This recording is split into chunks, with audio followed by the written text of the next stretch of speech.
Hi Kenny, if I buy a well-maintained 30 years old condo unit today, what will happen to the old condo in 30 years time? Am I still able to sell it or the prices will go down like mad? Okay, this was a question I received on YouTube when I was explaining old high-rise and new high-rise versus new high-rise. I find it's very interesting question. Frankly speaking, I also don't know how to answer. Uh, but let's just take an extrapolate because we only can look at the past to predict the future. So you said you buy a well-maintained 30 years old condo.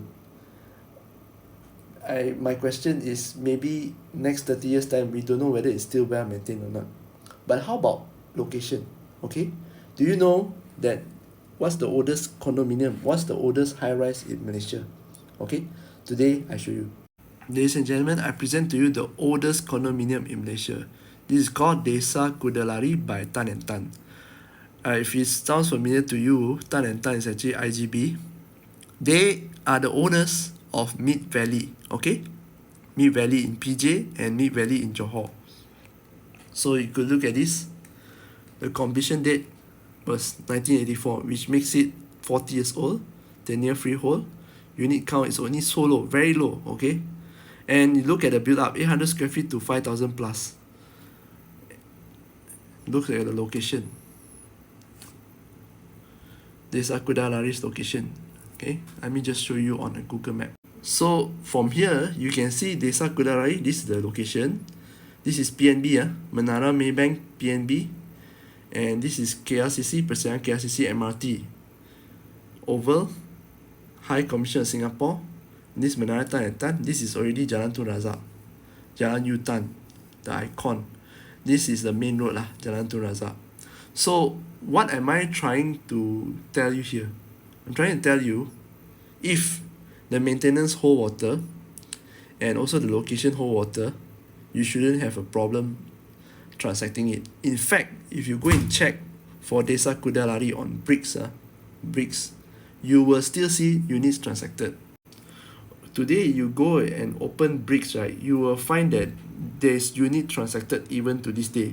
On 2024, there are units transacted. I don't know how much they buy, but definitely it's very cheap. It's transacted for millions, just because of the location.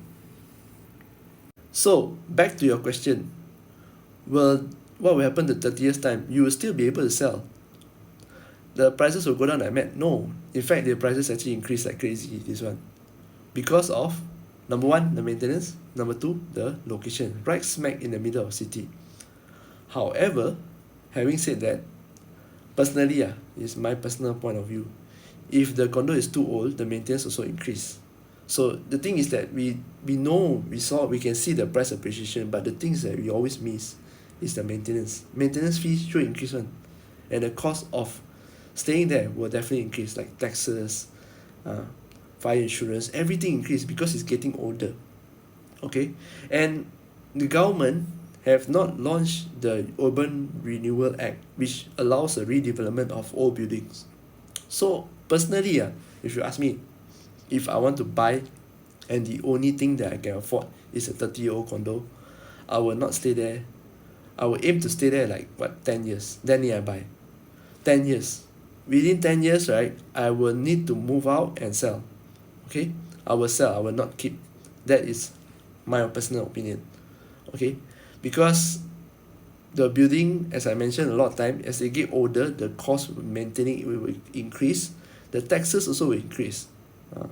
Because the land value also increase, right? Your yearly assessment also will increase.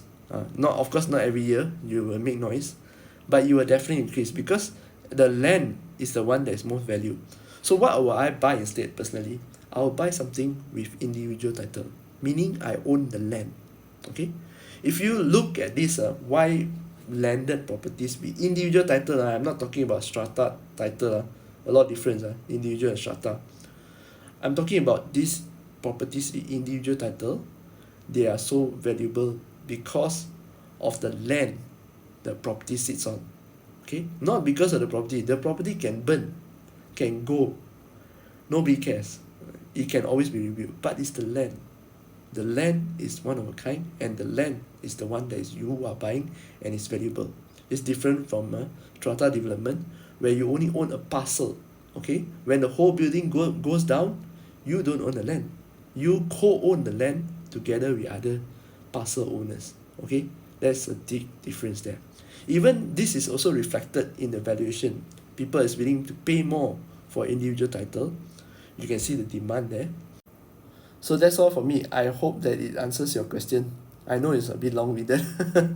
Take care. Any more questions? You have any more questions, just feel free to ask me below.